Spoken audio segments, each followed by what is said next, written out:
स्मृतापि तरुणातपं करुणया हरन्ति नृणाम् अभङ्गुरतनुत्विषां वलयिताशतैर्विद्युतां कलिन्दगिरिनन्दिनी तटसुरद्रुमालम्बिनी मदीयमतिचुम्बिनी भवतु कापि कादम्बिनी।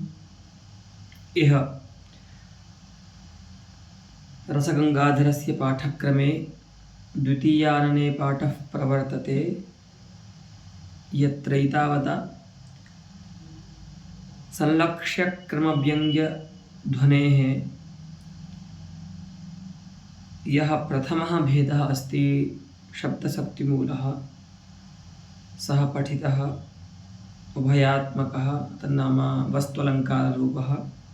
ततश्च अर्थशक्त्युद्भवस्य ध्वनेः अष्टौ भेदाः सन्ति, यतो हि आचार्यजगन्नाथः तृतीयं व्यञ्जकं न मनुते कविनिबद्धवक्तृप्रौढोक्तिसिद्धम्, अतः व्यञ्जकद्वयं मत्वा प्रत्येकं व्यञ्जकस्य चत्वारः भेदाः इति कृत्वा अष्टौ भेदाः सन्ति पण्डितराजस्य मते अर्थशक्त्युद्भवस्य संलक्ष्यक्रमध्वनेः।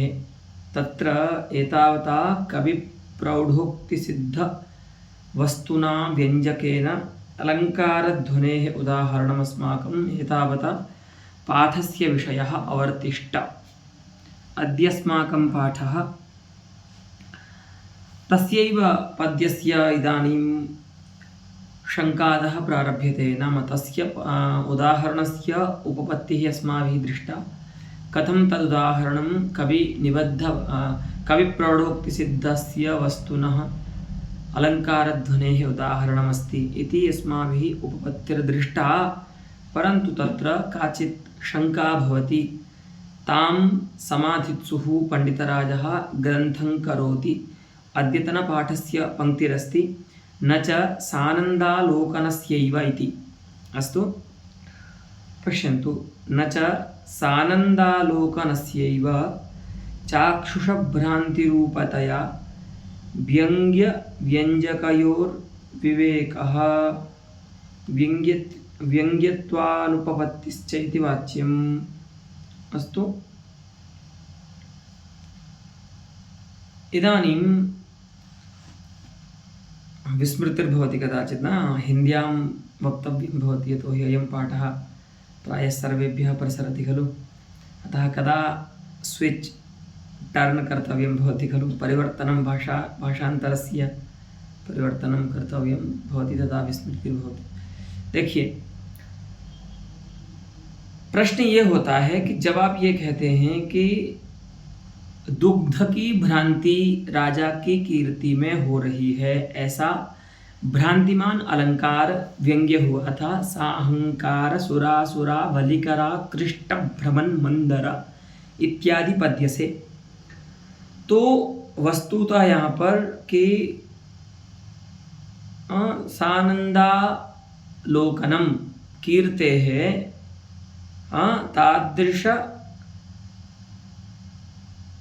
तापसकुल कर्तृकम सानंदालोकनम, उससे व्यंग्य हो रहा था कि उन जो प्यासे साधु जन हैं, तपस्वी जन हैं, उनको राजा की कीर्ति में दुग्ध की भ्रांति हो रही थी, धवलत्वात्। ठीक है, तो आप कह रहे हैं कि भैया देखिए, वाच्य किम रूप है आपका, तो कह रहे हैं सानंदालोकन रूपम वाच्यमस्ति। हाँ, तापसकुलानि सहर्षम राज्ञः कीर्तिम आलोकयन्ति इति आलोकन रूपम वाच्यमस्ति। तदालोकनम नाम प्रत्यक्षमेव, चाक्षुषम प्रत्यक्षम। अस्तु, व्यंग्य कैसा है, तो बोलते हैं चाक्षुष भ्रांति रूपम। एक है चाक्षुष प्रत्यक्ष रूप और दूसरा वाच्य जो है, और दूसरा जो व्यंग्य है वो कैसा है, चाक्षुष भ्रांति रूप। अर्थात कीर्ति में दुग्धत्व प्रकारक ज्ञान हो रहा है उनको। ठीक है, तो व्यंग्य जो है वह क्या है, वो भी भ्रांति होने पर भी चाक्षुष ही है। ठीक है, तो यहाँ पर जो व्यंग्य है भ्रांति, और सानंदालोकन रूप जो वाच्य है, हाँ, सहर्ष दर्शन रूपम यद वाच्यमस्ति, दोनों ही क्या है, चाक्षुष हैं। तो चाक्षुष होने के कारण व्यंग्य और व्यंजक में अविवेक हो जाएगा, भेद नहीं हो पाएगा, है ना। व्यंग्य और व्यंजक में तो क्या होना चाहिए, स्वरूपेण भेद होना चाहिए, परंतु यदि चाक्षुषत्वेन उभयोः ज्ञानयोः यदि ग्रहणं कुर्मः तदा अत्र व्यंग्य व्यंजकयोर विवेको न भवति, अर्थात भिन्नम ज्ञानम न भवति। जबकि होना क्या चाहिए, भिन्न ज्ञान होना चाहिए व्यंग्य और व्यंजक के मध्य में, ठीक है। तो एक तो ये आपत्ति आएगी, और दूसरी आपत्ति ये है कि जो वाच्य है सानंदालोकन, वह व्यंग्य नहीं बन सकता, उसका जो व्यंग्यत्व है वो अनुपपन्न है। तो वाच्यस्य सानंदालोकनस्य चाक्षुषस्य व्यंग्यत्वानुपपत्तिः, क्योंकि समान ही है, वाच्य भी चाक्षुष ज्ञान है, यह भी चाक्षुष ज्ञान है जो व्यंग्यार्थ है। तो जब दोनों ही ज्ञान चाक्षुष हो जाएंगे तो क्या हो रहा है, यहाँ पर वाच्यार्थ की व्यंग्यता बताई जा रही है जो कि अनुपपन्न है। वाच्य जो है वो व्यंग्य नहीं बन सकता। तो अत्र आपत्ति द्वयम् आपाद्यते पूर्व पक्षिणा। एका आपत्तिः यत् वाच्ये व्यंग्ये च विवेकः न भवति, अर्थात भेदज्ञानं न भवति। अस्तु, दूसरी आपत्ति है कि वाच्य जो है उसका जो व्यंग्यत्व है वो अनुपपन्न है, अतः अत्र वाच्यस्यैव व्यंग्यत्व कथनं यदस्ति तदपि न उपपद्यते इति आपत्तिद्वयम् आपतति। अस्तु, तस्य समाधानाय कथयति न वाच्यम्, आचार्यः कथयति एतन्न वाच्यं भवता। किमर्थं, वस्तुनः एकत्वेपि चाक्षुषत्वेन वस्तु एकमेव। आप जो कह रहे हैं ना कि प्रत्यक्ष जो है सानंदावलोकन, ये भी एक चाक्षुष ज्ञान है, और दुग्धत्व प्रकारक जो भ्रम है कीर्ति में, वो भी भले भ्रांति है लेकिन वो भी चाक्षुष है। ये जो भ्रम हुआ है वो भी तो चाक्षुष हुआ है ना। ऐसा थोड़ी नहीं है कि गंध ग्रहण किया उन्होंने कीर्ति का और गंध से बता दिया, हाँ, तपस्वियों ने, उनको भ्रम हो गया दुग्धत्व प्रकारक, वो भी देख करके ही भ्रम हुआ है। तो आप जो बोल रहे हो वो बात तो ठीक है कि उभयम वस्तु चाक्षुषम अस्ति, लेकिन तस्य वस्तुनः एकत्वेपि चाक्षुषत्वेपि कीर्तिरूप विशेष्यावृत्ति दुग्धत्व प्रकारकत्वात्मक भ्रांतित्वेन सानंदावलोकनत्वेन च व्यंग्य व्यंजक विवेकस्य उपपत्तेः। पहले ऐसा अन्वय करेंगे क्योंकि पहली जो आपत्ति है उसका समाधान दे रहे हैं। बोले ठीक है, आप भले ऐसा मानते हैं कि चाक्षुषत्वेन ये वस्तु समान है, लेकिन भैया विशेष भी तो देखिए। एक है भ्रांतित्वेन, एक ज्ञान कैसा है, भ्रांतित्वेन हो रहा है, प्रत्यक्षत्वेन नहीं हो रहा है, जो व्यंग्य रूप है। और जो वाच्य रूप ज्ञान है, सानंदावलोकन है, वो तो प्रत्यक्ष है। तो सानंदावलोकनत्वेन व्यंजकम अत्र अस्ति, भ्रांतित्वेन च व्यंग्यमस्ति। अतः यदि प्रकारतया तत्र पश्यामः तदा भेदः अस्ति व्यंग्य व्यंजकयोः, विवेकः उपपद्यते। कैसे हो रहा है देखिए, कीर्ति रूप विशेष्यावृत्ति, कीर्ति रूप जो विशेष्य है उस ज्ञान में, ठीक है, उस ज्ञान में आवृत्ति है। कौन, दुग्धत्व, उस विशेष्य में आवृत्ति है, ठीक है। कीर्ति रूप विशेष्य में दुग्धत्व नहीं रहता, दुग्धत्व रहेगा दुग्ध में, कीर्ति में तो कीर्तत्व रहेगा। लेकिन कीर्ति रूप विशेष्य में, ज्ञान में जो होता है, ज्ञान सविषयक पदार्थ है, इसीलिए ज्ञान में कोई पदार्थ विषय विशेष्य होगा, कोई पदार्थ प्रकार होगा और कोई संसर्ग भी भाषित होता है, ठीक है। पदार्थों का परस्पर ज्ञान में। तो यहाँ पर ये जो ज्ञान हो रहा है ना, इनको दोनों ही जगह सानंदावलोकन भी ज्ञान है, चाक्षुष प्रत्यक्ष है, और भ्रांति भी एक प्रकार का ज्ञान है, भले ही मिथ्या ज्ञान हो। ठीक है, तो दोनों ही ज्ञानों में जो विशेष्य भूता है कीर्ति, उसमें जो भ्रांति रूप ज्ञान है वहां पर जो विशेष्य है कीर्ति, उस कीर्ति में नहीं रहता कौन? दुग्धत्व। जैसे शुक्ति में रजतत्व प्रकारक भ्रम होता है, तो कैसे कहेंगे उसको? शुक्तौ विशेष्य भूतायाम शुक्तौ अवृत्ति यत् रजतत्वम, है ना। विशेष्य भूता सुक्ति में नहीं रहने वाला जो रजतत्व है, तत्प्रकारक जो ज्ञान होगा, उस ज्ञान को क्या कहेंगे? भ्रम कहेंगे, क्योंकि अतस्मिन तत्प्रकारक ज्ञान है ये, है ना। तो इदम ज्ञानम कीर्ति विशेष्यकम दुग्धत्व प्रकारकम, है ना। अब दुग्धत्व जो प्रकार बन रहा है इस ज्ञान में, वह कीर्ति वृत्ति धर्म नहीं होने के कारण यह जो ज्ञान है ये कैसा हो जाएगा? मिथ्या ज्ञान हो जाएगा। विशेष्यनिष्ठ कोई धर्म ही अगर प्रकार बनता है, जैसे घट है, घट विशेष्य ज्ञान हो रहा है, तो घटत्व प्रकार बन सकता है। अथवा अगर द्रव्यत्वेन घटम प्रमिणोमि ऐसा ज्ञान है तो द्रव्यत्व प्रकार बन सकता है। पदार्थत्वेन घटम प्रमिणोति तो पदार्थत्व भी प्रकार हो सकता है। लेकिन अगर उसमें पटत्व प्रकार ज्ञान हो रहा है ना, तो वह ज्ञान तो मिथ्या ज्ञान है, क्योंकि घट में पटत्व रूप धर्म संभव नहीं है। द्रव्यत्व भी है, पदार्थत्व भी है, गुणाश्रयत्व भी रह सकता है, लेकिन पटत्व नहीं रह सकता। ठीक है, तो ऐसे ही कीर्ति रूप विशेष्य में जो नहीं रहने वाला है दुग्धत्व रूप धर्म, तत्प्रकार प्रकारकत्वात्मक जो भ्रांति है, अर्थात कीर्ति विशेष्यक दुग्धत्व प्रकारक कौन हुआ?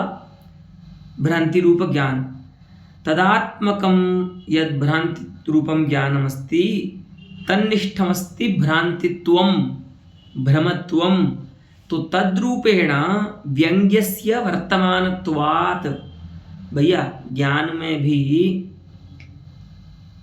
जो अवच्छेदक धर्म है ना, इसको व्यंग्यतावच्छेदक कहेंगे, उसको वाच्यतावच्छेदक कहेंगे।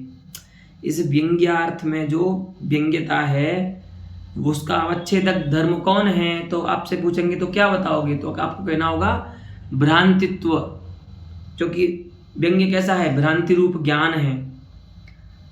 तो भ्रांतित्व हो गया व्यंग्यता का अवच्छेदक, अर्थात व्यंग्यार्थ में रहने वाला धर्म। और वाच्यार्थ में कौन रहता है? तो कह रहे हैं सानंदावलोकनत्वम, अर्थात प्रत्यक्षत्वम, चाक्षुष प्रत्यक्षत्वम। तो प्रत्यक्ष ज्ञान जो होता है, क्या वो भ्रम होता है क्या? हाँ, भ्रम से अतिरिक्त ज्ञान है ये तो। और ये प्रत्यक्ष माने यथार्थानुभव है ये। तो एक जगह सानंदावलोकनत्व है वाच्यता का अवच्छेदक, भ्रांतित्व है व्यंग्यता का अवच्छेदक। तो फिर आपको ये कैसे भ्रम हो रहा है कि व्यंग्य और व्यंजक में विवेक नहीं हो पाएगा? विवेकस्तु उपपद्यते अस्तु, वही कहते हैं, क्योंकि वस्तु के एक होने पर भी तन्निष्ठ व्यंग्यतादि अवच्छेदक जो धर्म है वह भिन्न होने के कारण इनमें भेद हो जाएगा। अस्तु।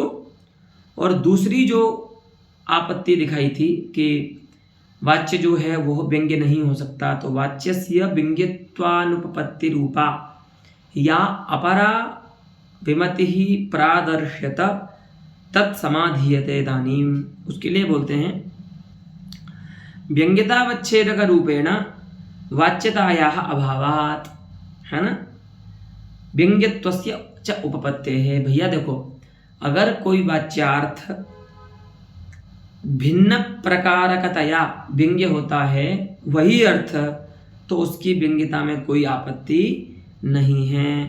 तो व्यंग्यतावच्छेदक रूपेण, है ना, वाच्यतायाः अभावात्, वाच्यता जो होती है वो व्यंग्यतावच्छेदक रूप में नहीं होती, अर्थात व्यंग्यतावच्छेदक धर्म उसका अवच्छेदक नहीं होता। इसीलिए व्यंग्यत्व जो है वाच्यार्थ का वो उत्पन्न हो सकता है। अर्थात देखिए एक ही अर्थ है, अगर वह अर्थ दशरथ पुत्रत्वेन राम वाच्य है, हाँ वो है ना पद्य, रामोस्मि सर्वं सहे वैदेही तो कथम भविष्यति हा आदेवी धीरा भव स्निग्ध श्यामल कांतिलिप्त वियतो वेल्लद्बलाका घनाः वाता श्रीकर्ण पयोत सुहृदाम आनंद के काकलाः कामं संतु दृढ़ं कठोर हृदयः रामोस्मि सर्वं सहे वैदेही तु कथम भविष्यति हा देवी धीरा भव। यहाँ पर जो राम है वो दशरथ पुत्रत्वेन वाच्य हैं, तो वाच्यतावच्छेदक क्या है, दशरथ पुत्रत्व है राम का, लेकिन तादृश दुख सहिष्णुत्व विशिष्ट जो राम है वो तो व्यंग्य होंगे वहाँ पर, है ना। तो इस प्रकार से एक ही अर्थ किसी भिन्न धर्म पुरस्कार से वाच्य हो सकता है, माने और तदभिन्न धर्म पुरस्कार से वह व्यंग्य भी हो सकता है। अस्तु, वही कह रहे हैं कि व्यंग्यतावच्छेदक रूपेण वाच्यतायाः अभावात् व्यंग्यत्वस्य च उपपत्तेः वाच्यार्थस्य व्यंग्यता उपपद्यते यदि सः वाच्यार्थः येन रूपेण वाच्यः अस्ति तद्भिन्न रूपेण व्यंग्यो भवति चेत् तस्य वाच्यार्थस्य व्यंग्यता न केनचित् प्रतिबध्यते। अस्तु, अत्र प्राचां सम्मतिं दर्शयति। तो काव्यप्रकाशे पर्यायोक्तालङ्कारस्य प्रसंगे आचार्य मम्मटः इमं ग्रन्थं करोति। तथा चाहुः किमिति यदेव उच्यते तदेव व्यंग्यम्, यथा तु व्यंग्यं न तथा उच्यते। हाँ पश्यन्तु,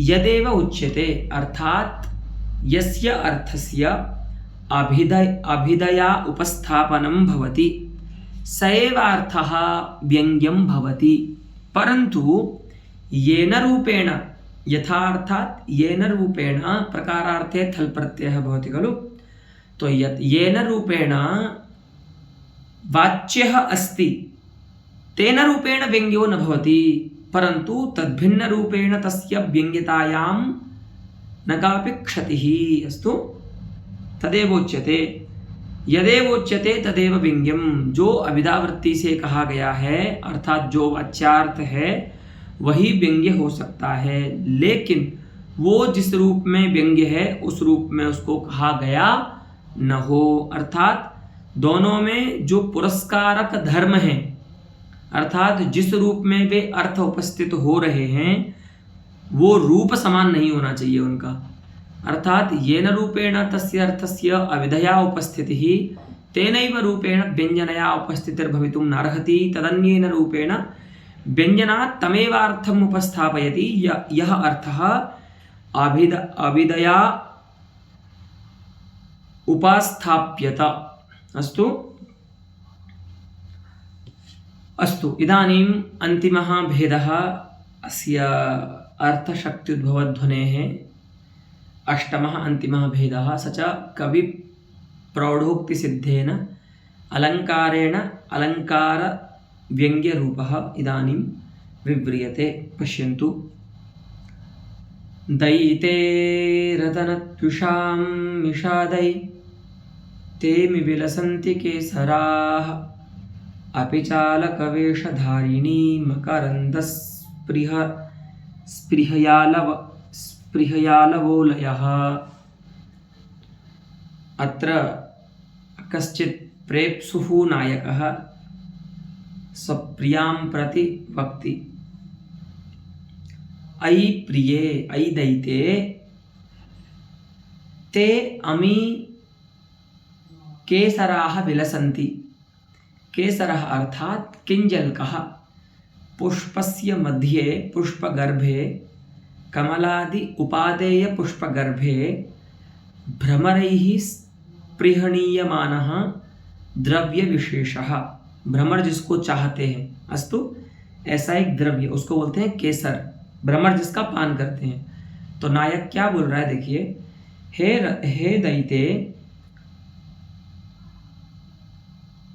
ते रदनत्विषां मिषात् रदनं दन्तः तेषां त्विट् रदनत्विट्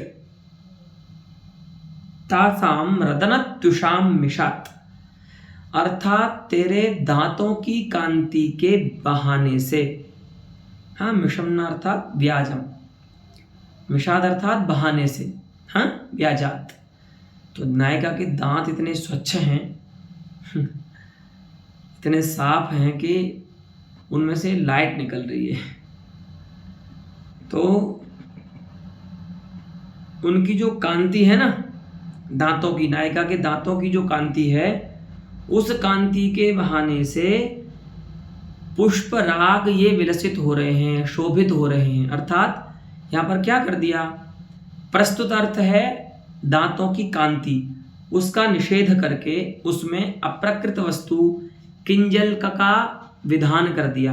अर्थात अप्रस्तुत का विधान कर दिया जाता है प्रकृत का निषेध करके, जहाँ पर ऐसे अर्थ को अपहनुति अलंकार कहते हैं। यत्र प्रकृतम वस्तु निषिध्य अप्रकृतम उपमानम यद् भवति तस्य स्थापनम ततस्थाने भवति तत्र तादृश स्थापनम अपहनुत्यलंकारः उच्यते। अस्तु। तो यहाँ पर यही किया। प्रस्तुत क्या है, प्रकरण चल रहा है भैया नायिका के दांतों की कांति का, लेकिन उसमें नायक निषेध करके क्या बोल रहा है कि ये तेरे दांतों की कांति नहीं है, ये तेरे दांतों की कांति के बहाने से पुष्प रज बिखर रहा है। पुष्प रज क्या है, शोभित हो रहा है। ठीक है। तो जब किंजल शोभित हो रहा है तो भ्रमर भी आएंगे भाई, है ना, क्योंकि भ्रमर उसी से लुब्ध होकर के पुष्प के पास आते हैं। तो भ्रमर कौन है यहाँ पर, तो भैया भ्रमर होते हैं काले। तो नायिका के जो बाल हैं ना, वो भी काले बाल हैं, तो उन्हीं को यहाँ पर बनाएंगे अब भ्रमर।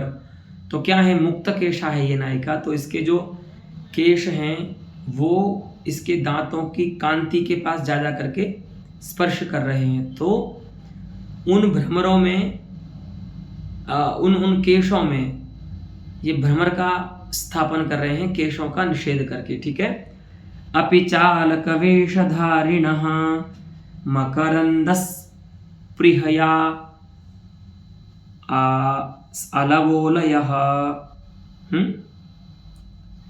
हाँ, मकरन्दस्पृहयालवः, स्पृहयालु ऐसा शब्द बनेगा। तत् प्रथमायाः बहुवचने स्पृहयालवः। ठीक है। तो मकरंद की स्पृहा से, मकरंद की इच्छा से जो अली हैं, भ्रमर हैं, वो क्या कर रहे हैं, चालक वेशधारिणः, अलक वेशधारिणः, अपि च अलक वेशधारिणः। अलकाः केशाः, केशगुच्छाः, तेषां वेशं धर्तुं शीलं येषां ते तादृशालकवेशधारिणः भ्रमराः। हाँ, अर्थात जिन्होंने केशों के वेश को धारण कर लिया है, ऐसे भ्रमर ही हैं ये। तो देखो, हैं तो वो केश ही, तो प्रस्तुत अर्थ जो है वो केश है, अलग हैं, लेकिन उस प्रस्तुतार्थ का निषेध करके, उपमेय का निषेध करके अब प्रस्तुत भ्रमर का विधान किया जा रहा है, उसका स्थापन किया जा रहा है। तो क्या हो रहा है कि केशों का वेश धारण करके ये मकरंद की इच्छा से, अर्थात पराग की इच्छा से आए हुए कौन है, अलयः भ्रमराः सन्ति। हाँ, तो एवं कश्चित् नायकः स्वप्रेयसीं वर्णयति। अत्र किमस्ति, पद्यस्य पूर्वार्धे उत्तरार्धे च, दोनों में ही क्या है, अपहनुति अलंकार वाच्य है। आपने देखा, मिषात शब्द से पूर्वार्ध में वाच्य हो जाएगा, तद वेशधारी इस शब्द से उत्तरार्ध में भी क्या है, अपहनुति अलंकार वाच्य है। अपहनुति अलंकार का भी स्वरूप आपको बताया है, सामान्य रूप से यही होता है, प्रकृतम यन् निषिध्यान्यत् इत्यादिकं किंचित साहित्य दर्पणे अस्ति। उसका भाव यही है कि प्रकृत वस्तु का निषेध करके, अर्थात उपमेय का निषेध करके जहाँ पर उपमान का स्थापन किया जाता है, ऐसे अप्रस्तुतार्थ विषयक स्थापन को अपहनुति अलंकार काव्य में कहते हैं। तो यहाँ पर भी क्या हुआ, पूर्वार्ध में दांतों की कांति रूप प्रस्तुत पदार्थ उपमेय का निषेध किया गया और उसके स्थान पर अप्रस्तुत जो केसर है किंजल का, उसका विधान किया गया। उत्तरार्ध में प्रस्तुत जो अलग हैं, नायिका के केश हैं, उनका निषेध किया गया और अप्रस्तुत जो भ्रमर हैं उनका उनके स्थान पर स्थापन किया गया। तो ऐसे दो अपहनुतियों से तीसरी अपहनुति यहाँ पर व्यंग्य होगी। ठीक है, देखिए अत्र पूर्वोत्तरार्धवर्तिनीभ्याम अपहनुतिभ्याम पूर्वार्धेपि एका अपहनुतिः उत्तरार्धेप्येका अपहनुतिः ताभ्याम अपहनुतिभ्याम न त्वं नारी, हाँ त्वं रमणी स्त्री नासी तर्हि नलिनी, त्वं नलिनी असि, तुम तो कमलिनी हो, क्योंकि कमलिनी के पास ही किंजल का होता है। ये न लुब्धाः भ्रमराः ताम अनुसरन्ति। हाँ, अतः अत्र उपमेयभूता अस्ति नारी नायिका, तस्याः निषेधं कृत्वा अप्रस्तुतायाः नलिन्याः स्थापनं भवति। अतः इयमपि अपहनुतिः। तर्हि अत्र वाच्याभ्यां द्वाभ्याम् अपहनुतिभ्याम् अपरा अपहनुतिर्व्यज्यते। यत्र उपमेयभूतायाः नार्याः निषेधं कृत्वा तत्स्थाने नलिनी स्थाप्यते, अस्तु अप्रस्तुता। अतः इत्थमत्र इति तृतीया अपहनुतिर्व्यज्यते। इत्थमत्र कवि प्रौढ़ोक्ति सिद्धेन। अच्छा, इस प्रकार के जो व्यवहार होते हैं कि ये तुम्हारे दांतों की कांति नहीं है, ये तो केसर है, पराग है पुष्प का, और ये तुम्हारे बाल नहीं हैं, ये तो तुम्हारे बालों के वेश में भ्रमर आकर के पराग का पान कर रहे हैं। इस प्रकार की अर्थ सृष्टि लोक में नहीं देखी जाती है। इसीलिए यहाँ पर जो अपहनुति अलंकार रूपवाच्य व्यंजक है वह कवि प्रौढ़ोक्ति सिद्ध है। तेन कवि प्रौढ़ोक्ति सिद्धेन अलंकारेण अलंकार रूपः व्यंग्यार्थः अत्र उपपद्यते। तेन इदमुदाहरणमस्ति अलंकार कवि प्रौढ़ोक्ति सिद्धालंकारेण अलंकार ध्वनेः। एवं आहत्य अष्टौ भेदाः अर्थशक्त्युद्भवस्य संलक्ष्यक्रमध्वनेः निरूपिताः। अस्तु, तदेव एषु प्रौढ़ोक्ति निष्पन्नो व्यंजकः। अभी हमने आपको जो 4 उदाहरण दिए, इन सभी में व्यंजक जो अर्थ था वह कवि की प्रतिभा से निष्पन्न था। ऐसे अर्थ का लोक में निर्माण नहीं देखा जाता, लोक में सृष्टि नहीं देखी जाती। अस्तु, इदानीं यह अयं विभागः अस्ति, अयं शब्दशक्त्युद्भवध्वनिः, अयं अर्थशक्त्युद्भवध्वनिः, अयं द्युत्थः ध्वनिः, अयं विभागः कथं भवति? तत्र भेदकं किमपि अस्ति वा, येन कश्चित् ध्वनिः शब्दशक्त्युद्भवः व्यपदिश्यते, कश्चित् अर्थशक्त्युद्भवः व्यपदिश्यते। एवं तत्र भेदकं किमिति मीमांसाम् इतः प्रारभते पंडितराजः। पश्यन्तु, इयं महती उपयोगिनी व्याख्या अस्ति। यदा क्वचिदपि वयं साहित्यिकतया आलङ्कारिकतया साक्षात्कारादिषु गच्छामः तदा अयं सहजः प्रश्नः भवति, यतोहि वयं भूयांसं व्यवहारं कुर्मः खलु। अयम् अर्थशक्त्युद्भवध्वनिः, अयम् अर्थालङ्कारः, अस्तु, अयम् अर्थगुणः, अयं शब्दगुणः। तर्हि शब्दव्यवहारस्य अर्थव्यवहारस्य च किञ्चित् मूलम् अस्ति, किञ्चित् बीजम् अस्ति, तदेव अत्र विषयीक्रियते पंडितराजेन। अस्तु, अतः सावधानम् एतद् व्याख्यानं मनसि कुर्वन्तु। यद्यपि शब्दशक्तिमूलकत्वम् अर्थशक्तिमूलकत्वं चेत्युभयमपि सकलव्यङ्ग्यसाधारणम्।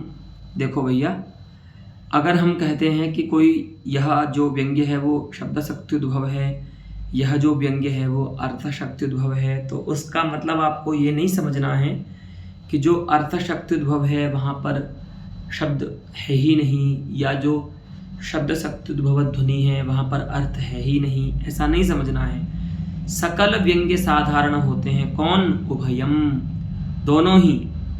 ठीक है, शब्द शक्ति के बिना भी कोई व्यंग्यार्थ नहीं हो सकता, अर्थ की शक्ति के बिना भी कोई व्यंग्यार्थ नहीं हो सकता। तो यद्यपि शब्द शक्ति मूलकत्वम अर्थ शक्ति मूलकत्वम च सर्व व्यंग्य साधारणम, सभी व्यंग्यों में शब्द शक्ति मूलकता अर्थ शक्ति मूलकता दोनों ही रहती हैं। तो फिर पूछेंगे कि भाई तब फिर आप पागल हो क्या? क्यों व्यवहार करते हो कि अयम शब्द शक्ति उद्भव ध्वनि, अयम अर्थ शक्ति उद्भव ध्वनि? जब दोनों ही धर्म व्यंग्य साधारण हैं, सर्वव्यंग्य साधारण हैं, तो ये व्यवहार कैसे होगा कि अयम व्यंग्यः व्यंग्यार्थः शब्द शक्ति उद्भवः, अयम व्यंग्यार्थः अर्थ शक्ति उद्भवात्? उसके लिए बोलते हैं। हाँ, पहले एक और बात बोलते हैं, शब्दार्थयोः अनुसंधानम विना व्यंग्यस्यैव अनुल्लासात्। भैया कोई भी व्यंग्य हो उसका उल्लास ही नहीं होगा जब तक शब्द और अर्थ दोनों का अनुसंधान न किया जावे। ठीक है, ममटाचार्योपि द्वितीयोल्लासे शब्द शक्ति व्यंजनां शाब्दी व्यंजनां निरूपयन् तत्र एकां पंक्तिम् अवतारयति यत्र अर्थस्य व्यंजकता सहायकत्वेन कल्पिता अस्ति। पुनः तृतीयोल्लासस्य अन्तिमे वचने सः किं कथयति? शब्द प्रमाण वेद्योर्थः विनक्त्यर्थान्तरं यतः अर्थस्य व्यंजकत्वे तत् शब्दस्य सहकारिता, अतः आर्थी व्यंजनायां शब्द सहकारित्वं शाब्दी व्यंजनायां च अर्थ सहकारित्वं ममटाचार्योपि मनुते। है ना? तो बिना शब्दार्थ के अनुसंधान के व्यंग्य, कोई भी व्यंग्यार्थ का उल्लास नहीं हो सकता। तो ये तो आप कहिए ही मत कि कहीं पर केवल अर्थ की शक्ति से व्यंग्य हो जाएगा, कहीं पर मात्र शब्द की शक्ति से व्यंग्य हो जाएगा, ये संभव ही नहीं है। तो वही बात कि बोले फिर आप व्यवहार क्यों करते हो ऐसा? तथापि देखो भैया, हम व्यवहार इसलिए करते हैं क्योंकि परिवृत्य सहिष्णूनाम शब्दानाम प्राचुर्ये। देखो कहीं पर किसी ध्वनि काव्य में अगर ऐसे शब्दों का प्राचुर्य होता है, बाहुल्य होता है, जो शब्द अपने परिवर्तन को सहन नहीं कर सकते, अर्थात अगर उन शब्दों का आपने परिवर्तन किया, भले ही उस अर्थ के वाचक दूसरे शब्द हो सकते हैं, लेकिन अगर आपने उन शब्दों को हटाया तो वहाँ पर फिर जो ध्वनि होगा वह समाप्त हो जाएगा, फिर व्यंग्यार्थ का लाभ आपको नहीं होगा। तो शब्द की परिवृत्ति को जो सहन नहीं करते हैं ऐसे शब्द कहलाएंगे ऐसा ध्वनि, है ना? तो वे शब्द क्या कहलाएंगे? परिवृत्य सहिष्णवः शब्दाः तेषां परिवृत्य सहिष्णु शब्दानां प्राचुर्ये तत्प्रयुक्तात् प्राधान्यात् सत्याप्यर्थशक्तेः। क्योंकि ऐसा ध्वनि काव्य है जिसमें शब्द के परिवर्तन को न सहन करने वाले शब्दों की प्रचुरता है, और उस प्रचुरता के कारण ही उसमें प्राधान्य आ जाता है, शब्दों में प्राधान्य आ जाता है। तो अर्थ की शक्ति के रहने पर भी सत्या अपि अर्थ शक्ति है, हाँ, अप्राधान्यात, उसकी अप्रधानता हो जाती है। क्यों? क्योंकि ऐसे शब्दों का बाहुल्य हो गया जो शब्द अपने परिवर्तन को सहन नहीं करते। तो दोनों शक्तियां थी, लेकिन शब्द शक्ति का प्राधान्य हो गया और अर्थ शक्ति उसके प्रति गौण हो गई। ठीक है, व्यंग्यस्य, तो ऐसा जो व्यंग्य होता है उसका व्यपदेश होता है शब्द शक्ति मूलकत्वेन। ठीक है, ऐसे व्यंग्यार्थ का जिस व्यंग्यार्थ के स्थल में ऐसे शब्दों की प्रचुरता होती है जो अपनी परिवर्तन को सहन नहीं करते, तो वहाँ पर उसके चलते शब्द शक्ति की प्रधानता हो जाती है, और अर्थ शक्ति के वहाँ रहने पर भी तन्मूलक व्यपदेश नहीं होता, अपितु शब्द शक्ति मूलकता का ही व्यपदेश उस प्रकार के व्यंग्यार्थ के लिए होता है। ठीक उल्टा अर्थ शक्ति के विषय में कर दीजिए, जहां पर परिवर्तन को सहन करने वाले शब्दों की अधिकता हो, है ना, प्राचुर्य हो, अर्थात शब्दों का कोई इंपॉर्टेंस वहां पर नहीं है, अर्थ की महत्ता है। अगर उस अर्थ को कहने वाला कोई दूसरा शब्द है तो वो भी आप प्रयोग कर सकते हो, है ना। तो जहां पर शब्दों के परिवर्तन को सहन करने परिवर्तन को सहन करने वाले शब्द, अर्थ की दृष्टि से परिवर्तन को सहन करने वाले शब्दों की प्रचुरता होती है, तो वहाँ पर अर्थ शक्ति की ही प्रधानता होती है। अर्थ शक्ति है प्राधान्यात, क्योंकि शब्द की अगर शक्ति होती तो शब्द के परिवर्तन को सहन नहीं करता ये व्यंग्यार्थ, है ना। लेकिन शब्द का परिवर्तन करते जा रहे हैं आप, लेकिन अर्थ नहीं बदल रहा है। इसका मतलब क्या है कि अर्थ शक्ति की प्रधानता है ना। तो वहां पर शब्द शक्ति के होते हुए भी सत्यापि शब्द शक्ते है प्रधानानुगुण्यार्थतया, प्रधान के आनुगुण्य से, प्रधान के अनुगुण होने के कारण मल्लग्रामादिवत प्रधान है नैव व्यपदेशः, जैसे मल्लग्रामादि में प्रधान होने के कारण व्यपदेश होता है, उसी प्रकार से। अब देखिए, मल्लग्राम किसी गांव को कहते हैं, ठीक है, तो वहां पर अभी मल्ल नहीं है, लेकिन कभी वहां पर मल्लों का प्राधान्य था, तो उस मल्ल तत्काल जो मल्ल प्राधान्य था उसको लेकर के व्यपदेश हो रहा है। उसी प्रकार से यहाँ पर भी जिस शक्ति की प्रधानता होती है, अर्थ शक्ति की प्रधानता कब होगी, जब परिवर्तन सहन करने वाले शब्द अधिक होंगे, और जब परिवर्तन सहन करने वाले शब्द न सहन करने वाले शब्द अधिक होंगे तब शब्द शक्ति की प्रधानता होगी। तो एक शक्ति की प्रधानता तो हो सकती है, लेकिन दूसरी शक्ति का अभाव नहीं होगा वहां पर भी। इसीलिए तो जो व्यपदेश होता है ना, कि अयम शब्द शक्ति मूल ध्वनि ही, अयम अर्थ शक्ति मूल ध्वनि ही, ये व्यपदेश प्रधानता से होता है। ऐसा नहीं है कि जो शब्द शक्ति मूल ध्वनि है उसमें अर्थ शक्ति की सहायता नहीं है, या जो अर्थ शक्ति उद्भवत ध्वनि है उसमें शब्द शक्ति की सहायता नहीं है, क्योंकि शब्दार्थ की प्रतिपत्ति के बिना तो व्यंग्यार्थ का उल्लास ही असंभव है। अस्तु, तो प्रधान की दृष्टि से मल्लग्रामादि के समान व्यपदेश यहाँ पर भी जानना चाहिए, और इसी प्रकार से सभी जगह पर, चाहे वो शब्दालंकार, अर्थालंकार, इस प्रकार के व्यपदेश हैं, चाहे वो शब्द गुण, अर्थ गुण इत्यादि व्यपदेश हैं, सभी में इसी प्रकार से आपको अन्वय व्यतिरेक विधया व्यपदेशस्य साधीयस्त्वं वक्तव्यं भवति। अस्तु, अत्र इदानीम् एतावता एव पाठेन अलमस्तु। पुनः आगामिनि पाठे इतः अग्रे प्रमेयस्य वयं विचारं करिष्यामः। अस्तु।